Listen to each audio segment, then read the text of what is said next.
जय श्री राम दोस्तों। दोस्तों, आज हम बात करेंगे उस महाबली, उस शक्तिशाली की, जिसका इस संसार में, इस ब्रह्मांड में कोई सानी नहीं। उसकी शक्ति के पास कोई आसपास भी नहीं। उनकी शक्ति इतनी अपार है जिसकी कोई सीमा ही नहीं।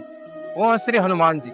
आज हम हनुमान जी के बारे में बात करेंगे दोस्तों। हनुमान जी हमें क्या क्या सिखाते हैं, जीवन में हमें कैसे आगे बढ़ना चाहिए, उसके बारे में हम उनको, उनकी शिक्षाओं को लेकर चलेंगे और अपने साथ जोड़ के देखेंगे हम जीवन में कैसे आगे बढ़ सकते हैं। दोस्तों, हनुमान जी केवल शक्तिशाली ही नहीं थे, वो ये भी जानते थे कि शक्ति का उपयोग कब कब करना है, कब कब उसका प्रयोग करना है और कहाँ कहाँ करना है, और कब संयम से बरतना है और कब हमें शक्ति का प्रयोग करना है। यही शिक्षा हमें भी अपनानी चाहिए जीवन में, और इसी के ऊपर आज हम चर्चा करेंगे। हनुमान जी बचपन से ही अति बलशाली थे।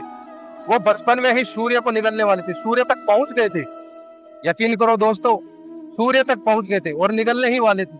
यहाँ तक कि पर्वत को उठा लेते थे, समुद्र लांग जाते थे। इतने बड़े बड़े कार्य किए उन्होंने, फिर भी उनके पास रत्ती भर भी घमंड नहीं। वो शालीनता से रहते थे। उनके लिए सिर्फ बल का मतलब था श्री राम की सेवा और धर्म की रक्षा। सिर्फ धर्म की रक्षा और श्री राम की सेवा के लिए उन्होंने बल का प्रयोग किया। सदा सेवा भाव और विनम्र भाव रखा। जिनको निगलने वाले थे उन्हीं को गुरु बनाया। सूर्य देव उनके गुरु है, उन्हीं को फिर आखिर में उन्होंने, और इससे विनम्रता क्या होगी। जिनको निगलने वाले थे वो तो जाने अनजाने में बचपन में उनके बाल्य रूप का एक शक्तिशाली स्वरूप था, लेकिन उन्होंने उन्हीं को गुरु बनाया। यही मानता है उनकी। जब माता सीता की खोज करनी थी तब इतने इतने विशाल समुद्र को लांग गए, तो इसमें कौन सा कर्तव्य उन्होंने बताया। उन्होंने अपनी जिम्मेदारी निभाई। उन्होंने अपना जो आदेश मिला था उसका पालन किया और इतने विशाल समुद्र को पार करके और माता सीता का पता लगाया। इससे उनका पता चलता है कि आज्ञा का पालन करना और उसको फॉलो करना और उस पर कायम रहना कितना जरूरी है। और जब रावण ने अज्ञानतावश उनको समझाया भी, श्री हनुमान जी ने समझाया कि मैं रामदूत बन के आया, फिर भी उन्होंने उनका सम्मान नहीं किया, उनका अपमान किया और उनके पूंछ में आग लगाया। पूंछ में आग लगाने से क्या किया हनुमान जी? पूरी लंका को जला डाला। तो यही सिखाते हैं हमें। इससे हमें क्या सीखना चाहिए दोस्तों? इससे ये सीखना चाहिए, अगर आपका कहीं बार बार अपमान हो रहा हो तो हमें पहले तो वहां जाने से बचना चाहिए। और फिर भी अगर आपका अपमान होता है तो फिर आपको बजरंगबली की तरह अपना स्वरूप दिखाना चाहिए। वहां पे आपकी शक्ति का प्रयोग करना चाहिए, उसको दिखाना चाहिए फिर कि मैं ऐसे नहीं है। आप अगर फिर भी गलत हो, फिर अगर आप अपना अपमान बार बार सहते हो तो फिर आप बजरंगबली की तरह नहीं हो। आपको मजबूत होना पड़ेगा, फिर वहां पे शक्ति का प्रयोग दिखाना पड़ेगा, शक्तिशाली उनकी तरह बनना पड़ेगा। तो अपमान बर्दाश्त मत कीजिए। एक बार हो सकता है, फिर भी समझाया हनुमान जी ने कि आप मैं ऐसा मत कीजिए, लेकिन फिर आप उनके ऊपर बन आई, तब उन्होंने फिर शक्ति का उपयोग किया और पूरी लंका को जला डाला। ये होता है असली स्वरूप बजरंगबली का, और वही हमें भी अपनाना चाहिए। बार बार जहाँ अपना अपमान होता है वहां जाना नहीं चाहिए। अगर फिर भी नहीं बाहर जाते तो फिर उनकी तरह उनका शक्ति का उपयोग करना चाहिए और उनको दिखाना चाहिए कि हाँ मैं भी कुछ हूँ। जब लक्ष्मण जी मूर्छित हुए, उनको शक्ति बाण लगा, तब उन्होंने कौन से उसका परिचय दिया? उनको एक आदेश मिला था कि हनुमान संजीवनी बूटी चाहिए, और वो भी कहां से? हिमालय पर्वत से लानी थी। अब कौन जाए, कौन इतना बड़ा लक्ष्य पार करेगा? तो उनको हनुमान जी ही कोई दिखाई दिया। उन्होंने आगे बढ़ के बोला कि मैं लेके आऊं, और सूर्य उगने से पहले लेके आऊं और समय से लेके आऊं। हमें भी वही चीज फॉलो करनी चाहिए, समय से हर कार्य करना चाहिए और आगे बढ़कर हर काम में सेवा भाव में आना चाहिए। किसी की जान पे बनाए, किसी को जरूरत है, अपने को जरूरत है, अपना कोई अपना है या कोई पराई है, उसकी अगर मदद करनी पड़े तो पूरे जी जान से मदद कीजिए। धन तन मन धन सबसे उनकी मदद करनी चाहिए। जितना सामर्थ्य है उतना सामर्थ्य दिखाना चाहिए। जब वहां पर चले गए तो फिर उनको बूटी का पता नहीं चला कि कौन सी बूटी है, संजीवनी बूटी, तो पहचान नहीं पाए। अब क्या करूं? तो उन्होंने अपना सामर्थ्य दिखाया, अपने बल दिखाया और बल का प्रयोग करके पूरा का पूरा पर्वत ही उठा लाए। ये होता है सामर्थ्य। जहाँ जितनी जरूरत हो उतना सामर्थ्य दिखाना चाहिए, वहां पे सेवा भाव दिखाना चाहिए, क्योंकि वहीं पे हमारी अच्छाई और बुराई की पहचान होती है दोस्तों। अपनों और परायों का पहचान हमारे को जब किसी की जरूरत पड़ती है, हम किसी मुसीबत में होते, तो अपने और पराये का पता कब चलता है? मुसीबत के समय में।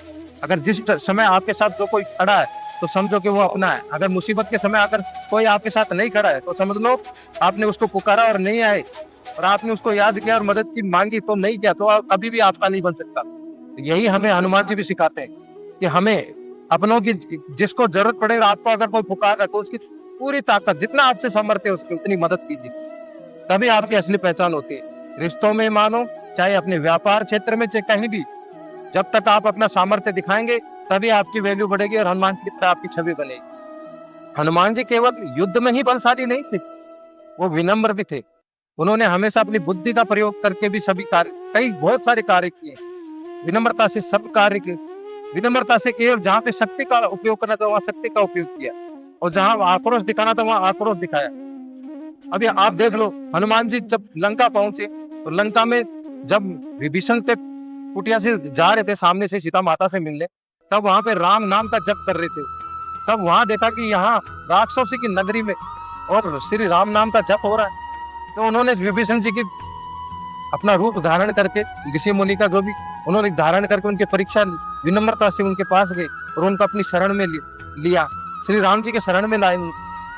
राक्षसों में से उनको, तो ऐसा जरूरी नहीं कि कोई, अगर हमारे से सब एक जैसे को नहीं देखना है, उनमें राक्षसों में भी कोई अपना हो सकता है, कोई अपना बन सकता है, तो उनमें से उसकी पहचान करनी जरूरी होती है। यही हमें सिखाते हैं कि अगर परिवार में या किसी और में, उनमें से पहचान करनी होती है हमें, या किसी रिश्तों में पहचान करनी होती है कि कौन अपना और कौन पराया। हर एक को एक तराजू में नहीं तोलना। यही हमें हनुमान जी सिखाते हैं कि हमें भी अपने चारों तरफ देखना चाहिए, सोच समझ के कोई फैसले लेने चाहिए, किसी के बारे में वैसे ही कमेंट नहीं कर देना चाहिए। परिस्थिति को देखते हुए, उसके नेचर को देखते हुए सब कुछ फैसले तभी लेने चाहिए। यही हमें सिखाते हैं हनुमान जी। याद रखो दोस्तों, शक्ति का प्रयोग केवल धर्म और न्याय के लिए कर, वही अहंकार से जो शक्ति प्रयोग में लाता है वही व्यर्थ हो जाती है, उसकी कोई वैल्यू नहीं रह जाती। जिस शक्ति में अहंकार हो वो किसी काम की नहीं सकती। इसलिए हमें हनुमान जी की तरह विनम्र और साहसी बने। विनम्रता, जहाँ पर विनम्रता दिखानी चाहिए वहां पे विनम्र बनो, और जहाँ पर शक्ति का प्रयोग चाहिए वहां पे शक्ति दिखाओ, और जहाँ पर न्याय की जरूरत है, जहाँ पे न्याय दिलाने की जरूरत है, वहां पे अपने पूरा सामर्थ्य दिखाओ। यही हमें हनुमान जी सिखाते हैं। हमें न्याय प्रिय बनना चाहिए, हमें भावपूर्ण होना चाहिए, उनके साथ जुड़ना चाहिए, और हनुमान जी की हनुमान चालीसा का पाठ करना चाहिए। तभी हम उनसे जुड़ सकते हैं, उनके सत्यों को समझ सकते हैं, उनकी हर एक चौपाई का अर्थ समझ पाएंगे, और उनके हर एक विद्या को हम पा सकते हैं। वो अष्ट सिद्धि 9 निधि के दाता है, उनके पास अष्ट सिद्धियां हैं और 9 निधियां हैं। वो बल, बुद्धि और विद्या के दाता। आपको ज्ञान की प्राप्ति होगी, विद्या की प्राप्ति होगी, बल की प्राप्ति होगी अगर आप उनसे जुड़ेंगे। अगर वीडियो अच्छा लगा दोस्तों तो लाइक करो, सब्सक्राइब करो। बहुत बहुत धन्यवाद, आपने इतना समय दिया। जय श्री राम, जय हनुमान।